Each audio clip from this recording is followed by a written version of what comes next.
Good morning. One housekeeping thing as we get started. We have specific parents prepared to talk to the media and media liaisons to help get those parents connected to members of the media for interviews. Liaisons, can you please raise your hands? If you are approached by a member of the media, please send them to one of our liaisons to coordinate. Today, I am grateful we're gathering and can be part of Governor Walz's declaration of a day of unity. I will now invite us to take a minute of silence to honor the life of Renee Good.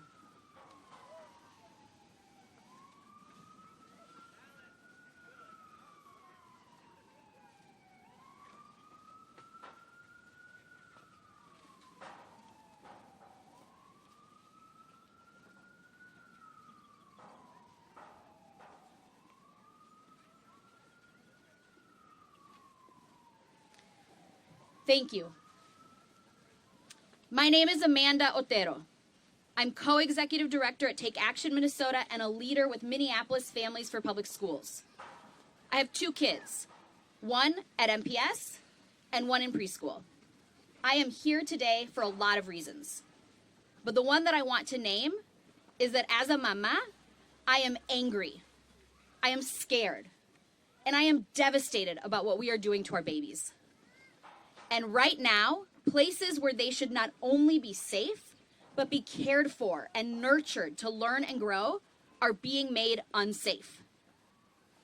This week, we have witnessed state violence escalating. It is not abstract.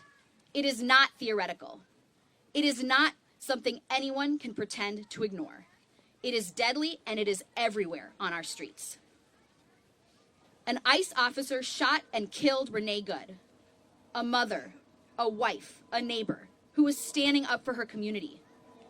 That violent act did not happen in a vacuum. It happened in a political moment where ICE has been emboldened, protected by Trump, by other powerful officials, shielded from accountability, and unleashed on our communities with impunity. Let us be clear. ICE is not here to keep us safe. They are here to wreak havoc and cause harm. ICE tears our families apart. ICE terrorizes our neighborhoods. ICE targets our Black and brown neighbors. And now, ICE is responsible for the killing of a mother in Minnesota who only wished for her community to live in peace. Kristi Noem's ICE is operating lethally, with no constraints, violating human rights, our neighbors, and acting as though they are above the law. This is what fascism looks like in practice. When armed agents of the state are allowed to harm and kill with no consequences. We are demanding accountability for the officer, Jonathan Ross, who killed Renee Good.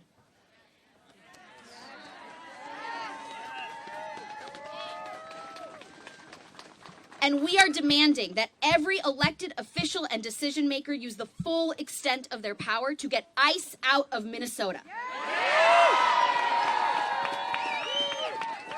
We want them out of our neighborhoods, out of our schools, and out of our state. This is about the safety of our communities, our loved ones, and this is about whether our government serves the people or continues to function as a weapon against us. I'll now hand it over to Natasha Doctor, Vice President of the Teacher Chapter of Minneapolis Federation of Educators, to speak to the impacts of the presence of ICE on our school community. Be very loud. Be very loud. Good morning, all. My name is Natasha Doctor, and I am a Minneapolis resident and Minneapolis Public Schools social studies teacher. Currently, I serve as the first Vice President of the Teacher Chapter of the Minneapolis Federation of Educators. I'm here today because as a leader in our educator union, I have the profound responsibility to support our members in ensuring our schools are safe and stable places where all of our students can exercise their constitutional right to a public education. On Wednesday, educators at Roosevelt saw the safe and stable environment our schools provide violated by federal immigration enforcement agents. Just hours after the horrific murder of our neighbor, Renee Good, at the hands of the state, something we have experienced before on the South Side with George Floyd, a reckless group of CPD agents, which included Greg Bavino, were in the process of detaining an observer. In that process, agents came onto Roosevelt High School grounds during the school's dismissal process. While on school property, they deployed chemical irritants and detained an educator and MFE member who was doing their job at dismissal. Let me be very, very clear. Immigration enforcement should never, under any circumstances, be on school grounds.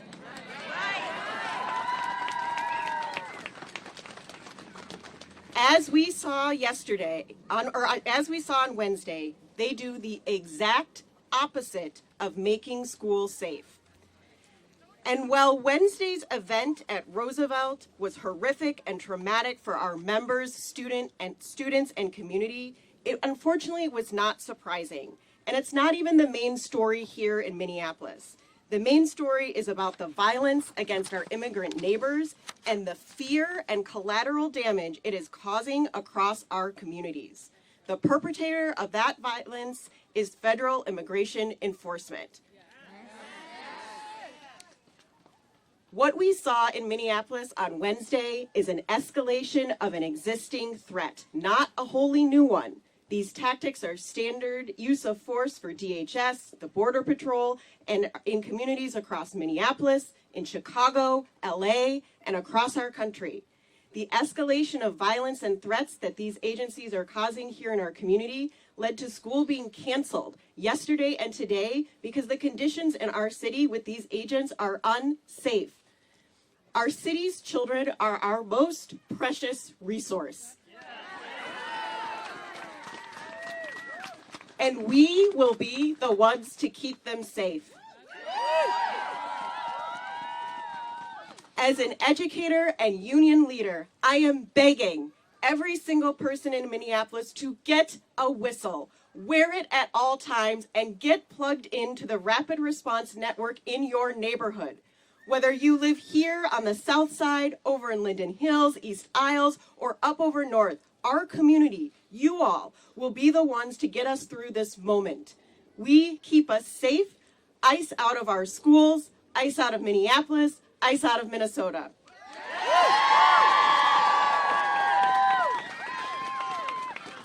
Next, we will hear from Jennifer Arnold, who will share her perspective as an MPS parent and community organizer.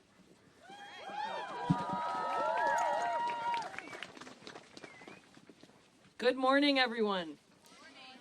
My name is Jennifer Arnold, and I'm the mother to a second grader in a South Minneapolis community school and a member of Minneapolis Families for Public Schools.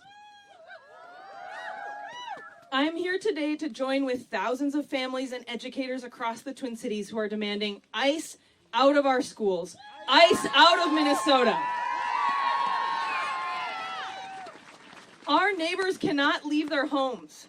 They can't go to work. They can't go to the school bus stops. They can't go to doctor's appointments. To say our neighbors, our immigrant neighbors, are afraid does not capture it. They cannot leave their homes or they'll be snatched away from their families. Many of these folks have papers to work and sometimes even citizenship. But the threat our immigrant neighbors are facing is real, and we saw the real impacts of out-of-control federal invasion on Wednesday when Renee, a mother of 3, was murdered by ICE. That day, ICE also picked up community members outside of 2 Minneapolis elementary schools during the time that kids were arriving to school. That made unsafe situations for kids and for caregivers. Over the winter holiday, I helped one of my neighbors find snow pants for her son to wear outside. His only chance to be outside right now is recess because his family can't leave their home. But the way things are going since being back to school, he doesn't even get recess because our kids aren't safe to go outside during recess. Since Wednesday's events, parents across Minneapolis, and not just immigrant families, are afraid to send their kids to school and to go outside. This isn't right. Not right. Here in Minnesota, we are a people who take care of one another.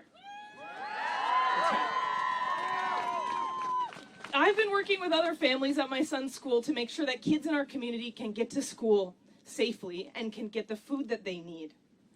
Since the beginning of December, we've organized rides for kids. This week we're up to 30 kids. We've organized more than 90 deliveries of food to our families' houses. We will not let our kids go hungry. We've organized countless patrols at school bus stops and at pickup and drop-off. And we've organized support for families who've had primary breadwinners picked up by ICE. I do this work because I believe in my community. I want a world where all of our children can be safe and can get the care that they deserve. Every day when I help build connections of support between people, I'm building the world that I believe in. My favorite part of my ride program is the comments I get from community members who are giving rides. But did you know these high school students? They're so sweet. Or the best part of my day is when I get to walk this kindergartner home. You can join us. Join a school patrol or a mutual aid network. It is through being connected and working together that we will get through this. And we will get through this. ICE out of Minneapolis. I'm going to pass it now to Kristen Crabtree. She's another Minneapolis public school parent deeply involved in community organizing in Minneapolis.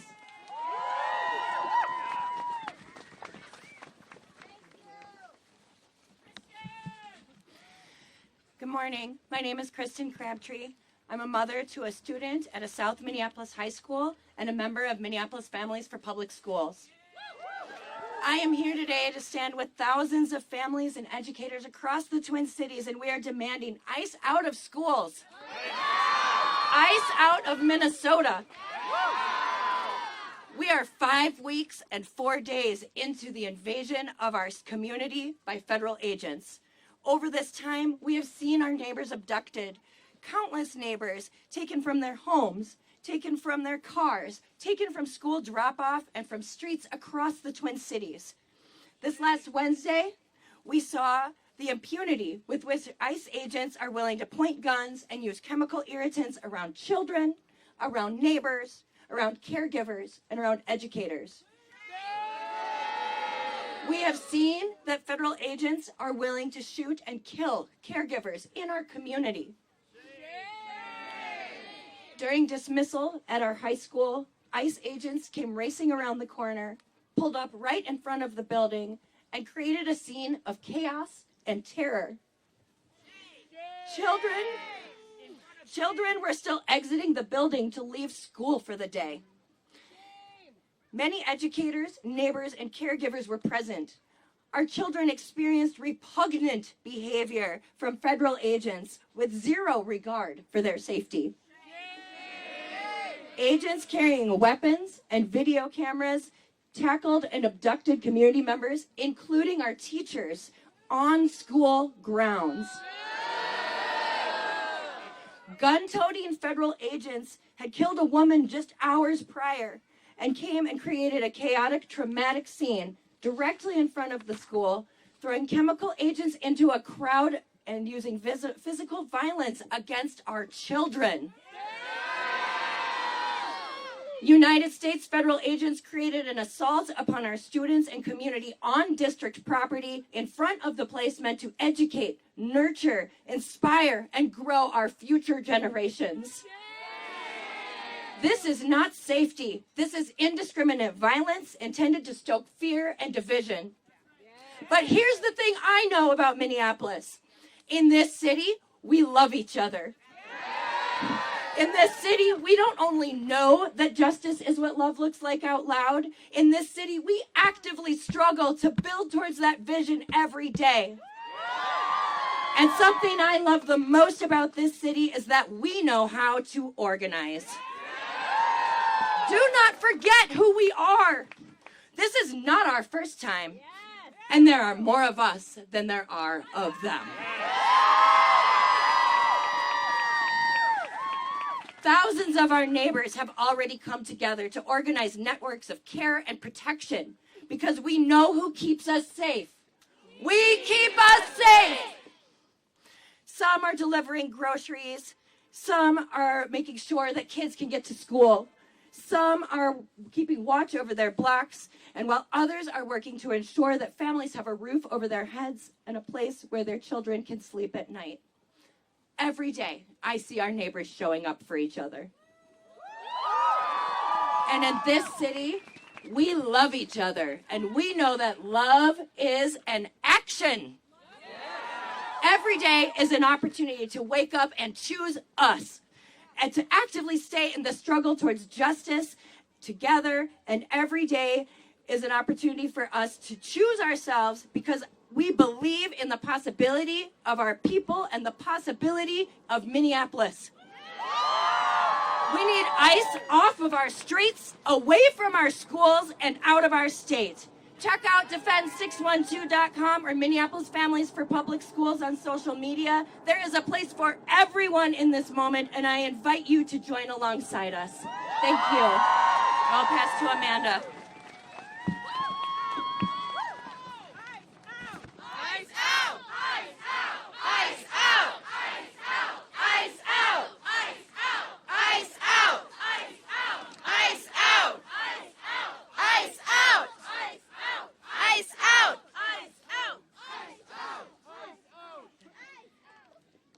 Thank you all. To our neighbors across Minnesota, this moment is heavy, and it is also a call. Now is the time to get involved.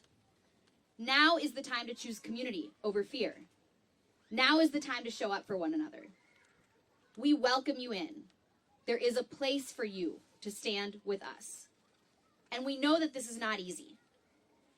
Many of us are tired, grieving, seemingly at a loss for the right words or actions. But history shows us this truth over and over again. The people are the only force capable of turning the tide.